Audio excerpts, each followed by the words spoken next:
Hi, I'm Dexter Hamilton from Kendall, Louisiana, and I'll be tracing the evolution of comedy in film. Well, comedy in film can be documented back to the era of silent films, from 1895 through 1930. One of the first forms of comedy was slapstick, a broad, aggressive, physical visual action that included high-energy chases, collisions, and practical jokes. Charlie Chaplin was a slapstick director with an extraordinary gift that helped take the comedy genre to new heights. He revolutionized comedy by self-directing and creating his own unique comedy films and was famous for his slapstick acrobatics. Some of my favorite actors of comedy in the early years were Laura and Hardy, Abbott and Costello, and Buster Keaton. As film moved into the 1940s, slapstick comedy evolved into what was known as screwball comedy.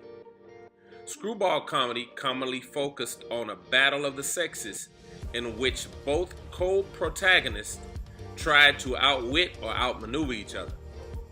This usually included some slapstick, wacky characters, wisecracking dialogue, and one-liners reflecting sexual tensions and conflicts in the blossoming of a relationship for an attractive couple with ongoing antagonistic differences. This was the launching pad for some of the most revered and legendary actors of the early years in film, like Katharine Hepburn and Cary Grant.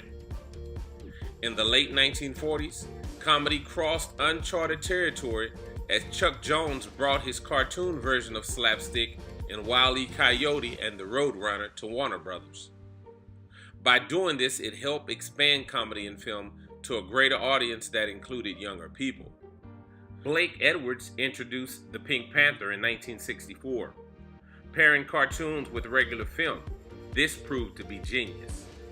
Film historian Janine Basinger refers to Edwards as the absolute top of comedy filmmaking. Next came black or dark comedies. Two of the greatest dark comedies ever made was Stanley Kubrick's Dr. Strangelove, which spoofed the insanity of political and military institutions, and Robert Altman's MASH, an irreverent anti-war dark comedy set in the Korean War. In 1970, the sexual revolution saw the success of Woody Allen and his strictly adult-themed comedies. The late 70s and early 80s were packed with films described as teen raunch comedies like Fast Times at Ridgemont High and Porky's, which highlighted the curiosities of sex and drug abuse.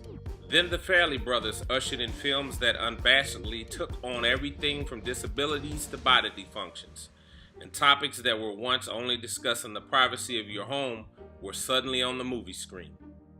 Films like Dumb and Dumber in 1994 and There's Something About Mary in 1998 became theatrical phenomena. With the evolution of comedy, we've also seen comedians like Richard Pryor, Eddie Murphy, Jim Carrey, and recently Kevin Hart that have crossed over into the comedy genre of film and have gained much success. Comedy has always been successful because it allows us to see ourselves in the comedic characters on screen. It gives us the opportunity to release pressures of everyday life by helping us recognize that things may not be as bad as they appear, and for this reason alone, we should pick up a good comedy and choose to laugh a little. Thank you.